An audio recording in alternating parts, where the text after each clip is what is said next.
సంజయ్ అయితే ఇంక బాలుని కాళ్ళు కడగమని చెప్పి అనడంతో ఇంక మీనా అయితే నా భర్త ఏంది తన కాళ్ళు పట్టుకోవడం ఏంటి అని చెప్పని, అవును అవునండి పిన్ని గారు, ఇప్పుడు ఇంటికి పెద్ద కొడుకు ఉండగా రెండో కొడుకు ఎలా కడుగుతాడండి. ఇంకా ఆ మాట అనేటప్పటికీ ఇంక ప్రభావతి కూడా అయితే, అవునరా మనోజ్ నువ్వే వెళ్ళి కడుగు బావగారికి, నీ చెల్లెలు భర్తే కదా అని చెప్పని తను కూడా అలాగే అంటుంది. కానీ సంజయ్ వేసిన ప్లాన్ మొత్తం నాశనం అయిందని చెప్పని కన్సైజ్ చేసుకుంటూ ఉంటారు. ఇంకా రోహిణి అయితే ఏంటి చీప్గా నా భర్త ఏంటి తన కాళ్ళు పట్టుకొని కాళ్ళు కడగడం ఏంటి అని చెప్పనని, ఇంకా మనోజ్ అయితే మాత్రం చాలా సంతోషంగా వెళ్ళి సంజయ్ కాళ్ళు అయితే కడుగుతాడు.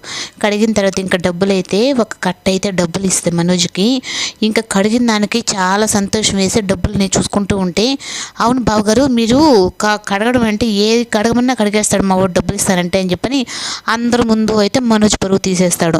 ఇంకా శృతి అలాగే మీనా అయితే తనని అడుగుతూ ఉంటారు, మౌనికని నీ భర్త బాగా చూసుకుంటున్నాడా అని అంటే, మీకెందుకు వచ్చింది వదిన డౌట్ అంటే, అంటే నీ భర్త గురించి తెలుసు కదా అని చెప్పనని అంటుంది. ఈ లోపల బాలు అయితే అక్కడికి వచ్చి నిజం చెప్పు మౌనిక అని చెప్పనంటే, ఇంకా సంజయ్ ఎక్కడ ఈ మాటలన్నీ వింటాడా అని చెప్పని ఇంకా బాలునైతే ఇంకా అందరి ముందు చాలా ఘోరంగా అవమానిస్తుంది.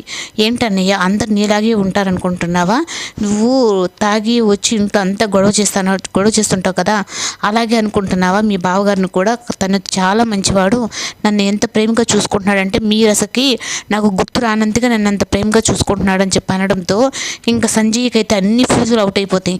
ఏంది మాట్లాడేది నా భార్యేనా అని చెప్పని అన్నట్టుగా తను నటిస్తుంది అక్కడ.